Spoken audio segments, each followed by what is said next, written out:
Hello guys, it's 23rd of January 2018 and I am pleased to present you another lesson from our Easy French classes.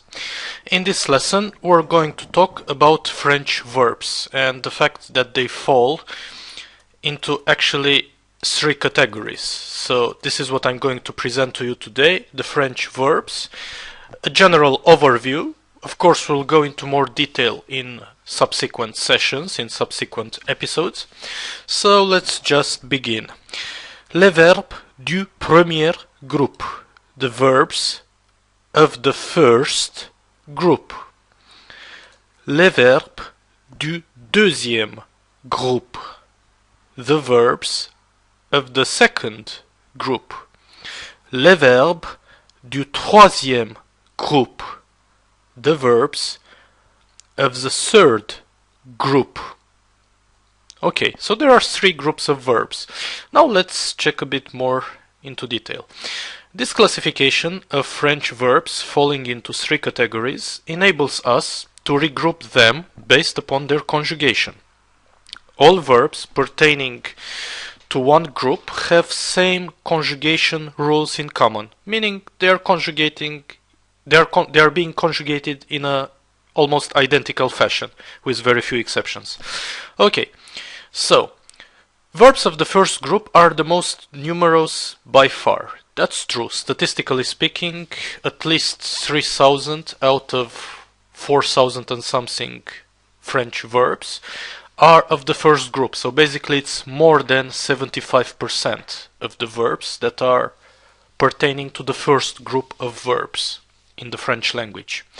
So this is good news actually, because verbs from the first group of verbs in French language, they are conjugated pretty easily. They are regular verbs. They are called regular verbs because they are built from a root upon which you just add some endings for the first person, second person, and so on during your conjugation.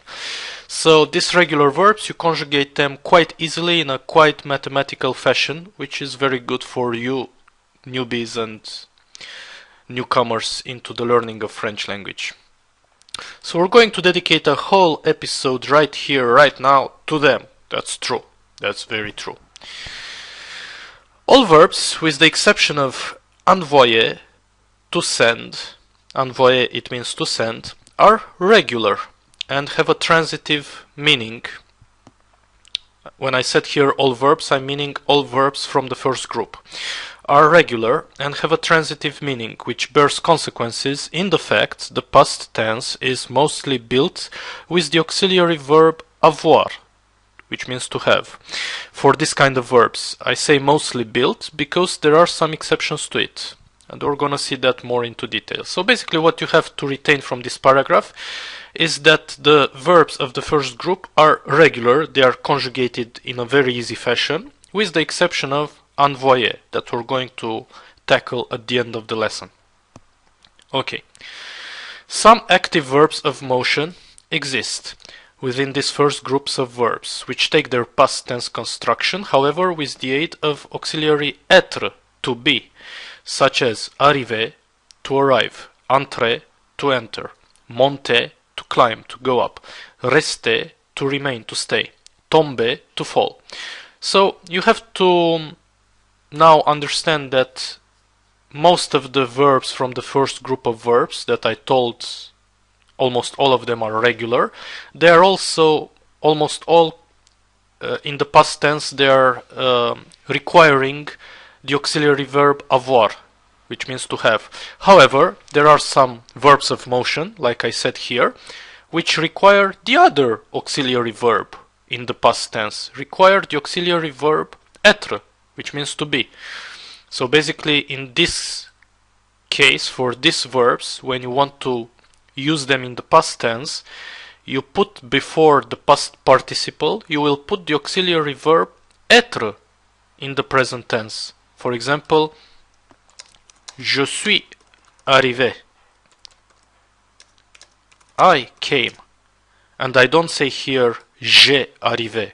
No, I say je suis arrivé because I'm conjugating the verb arriver, to arrive, in the past tense by using the auxiliary verb être in the present tense simple. You see? The same for entrer. Je suis entré. For example, I entered. I came in. It's the same meaning. I entered or I came in. Monter, to climb, to go up.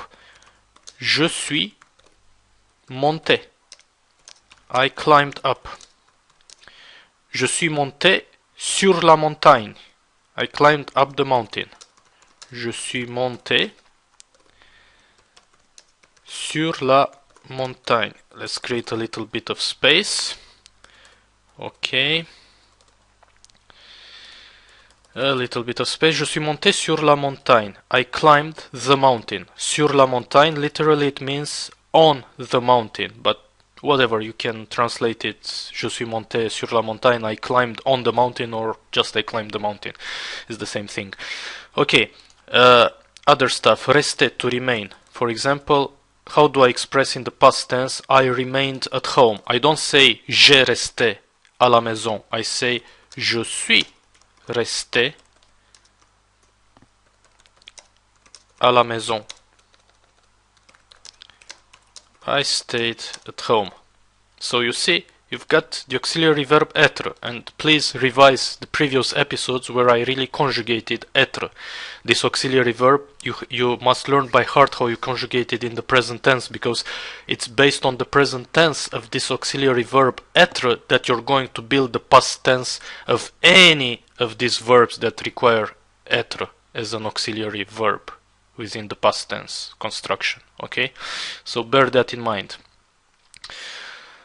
Tomber, to fall. How do I express, for example, you fell?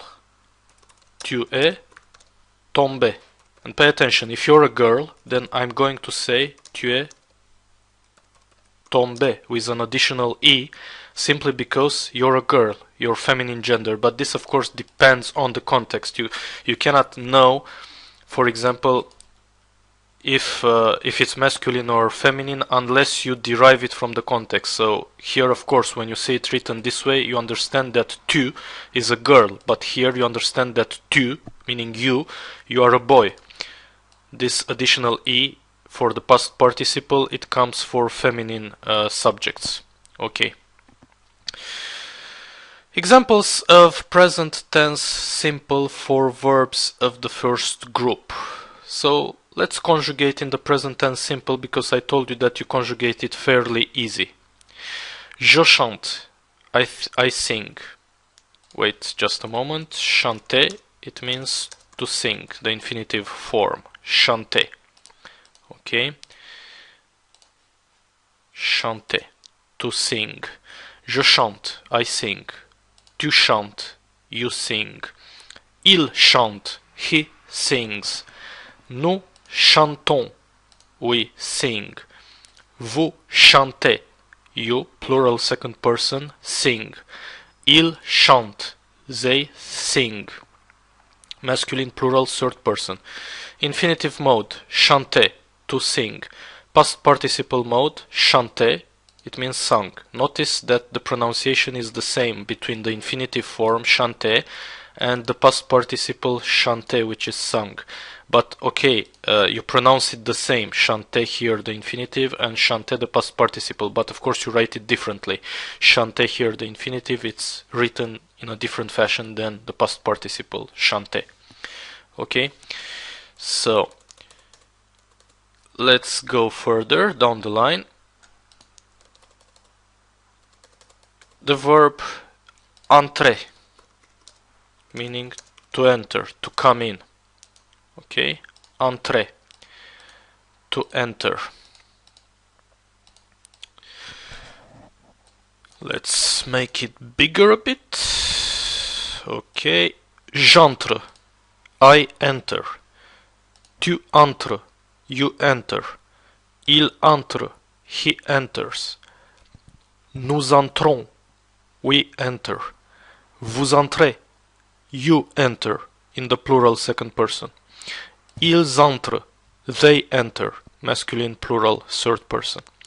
So you see, you've got the root, the radical, and then you've got the endings that are in red color here.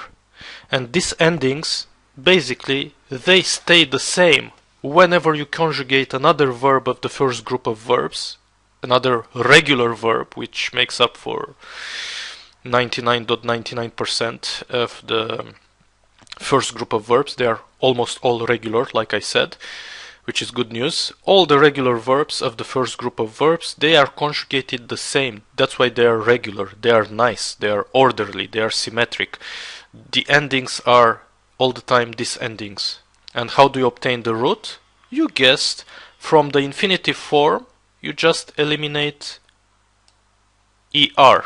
You eliminate ER, and you just add the endings. And guess what? All the infinitive forms for the regular verbs of the first group, all the infinitive forms, they all end in ER. So you just eliminate ER, you take it off, and you just add these endings, and here you have the conjugation of all the regular verbs that make up the majority, the big majority of the first group of verbs in French language. So if you learn by heart these endings, then it means that you practically know about 75% of the French language verbs, how to conjugate them in the present tense simple, which is quite nice, right? Quite nice indeed. So yeah, I told for this verb infinitive mode is entrer, to enter, and past participle mode is entré, which means entered. Another verb. Now let's make the verb to climb, monter. To climb, to go up. How do you construct the root of this verb? Like I said, you eliminate ER at the end here, and you're left with mont. This is the root. And on the root you just add the endings that are in red over here. Je monte, tu montes, il monte, nous montons, vous montez, il monte. So let's focus our attention a little bit. You've got, let me make it bigger. You've got the verb monter, to climb, to go up. You eliminate ER. You've got the root, mont. You add on the root, you plant on the root the endings E, ES, E, ONS, EZ, ENT, and there you have this conjugation in the present tense simple for the verb monter, which means to climb. Okay, fairly easy. Now, let's go further down the line. Well, actually I think that was all almost for today, but let me conjugate the verb that I said. Even if it's in the first group of verbs, it's irregular verb, despite the fact that it pertains to the first group of verbs. And this verb, special verb, is envoyer, which means to send. Okay, envoyer, to send. So how do I conjugate it? J'envoie, tu envoies, il envoie, nous envoyons. I'm gonna explain pretty soon what I'm writing about. Vous envoyez, ils envoient. For example, j'envoie une lettre. I send a letter. Tu envoies un colis. You send a package, like a postal package. Il envoie une télégramme. He sends a telegram. Nous envoyons un courrier postal. We send a postal courier. Vous envoyez l'enfant à l'école. You, and here it's plural, second person, you send the kid to the school. L'enfant, it means the kid, the boy. À l'école, it means to the school. L'école, it means the school. Ils envoient un cadeau à moi. They send a present, like a Christmas present for example, to me. Un cadeau, it means a present. À moi, it means to me. Ils envoient un cadeau à moi. They send a present to me. Notice how basically we obtained this conjugation and why this verb, despite the fact it's a first group verb, it's irregular, however, despite the rule. Well, it's irregular because, like you see, we do not eliminate plainly ER and then ending like E, ES and so on. For example, the root here it's with a simple I from India, not with a Y. So that's why, because the root also changes between the first person, second person, third person, it's the same root, but then it changes for when I say nous, when I say we, first person plural, because within the same conjugation it changes the root. This verb is irregular. You see, for example, here the root is this one. Here the root is this one. Here the root is this one. But when you go to say we send a postal courier, nous envoyons un courrier postal, the root changes. It becomes, let's color it differently. Okay, what color should I choose? Maybe, yeah, green. So you see there is a difference between this root in red and this root in green. It changes the root, and because it changes the root within the same global conjugation, it's irregular verb. It's one of the exceptions. Actually, it's the only one exception, because all the other verbs of the first group of verbs from French language are regular verbs. And you saw how for regular verbs the endings, they are quite easy to memorize. It's E, ES, E, ONS, EZ, ENT for first person singular, second person singular, third person singular, first person plural, second person plural, and third person plural. Okay? It's quite easy. The endings for the regular verbs, which make up the majority, the quasi-totality of the first group of verbs in French language. Okay, so that's it for today. We're going in the next lesson to give more examples of conjugations of different first group verbs in French language until you really learn it. And then when I will consider it enough, I will move on to second group of verbs and then proceed the same, and then third group of verbs and then proceed the same until you will learn very good French with me. So please now at the end of the video, like this video, share it with a friend. I really get tremendously motivated if I see the number of views increase on my channel. And whatever, even if they don't increase, I'm still gonna continue to post at least 2 videos every week, because this is my little baby that I'm growing up this year in 2018, and I really want to have at least 120 episodes for this French language project initiative that I'm delivering for free on YouTube to you. Okay, stay tuned. Until next time, bye bye.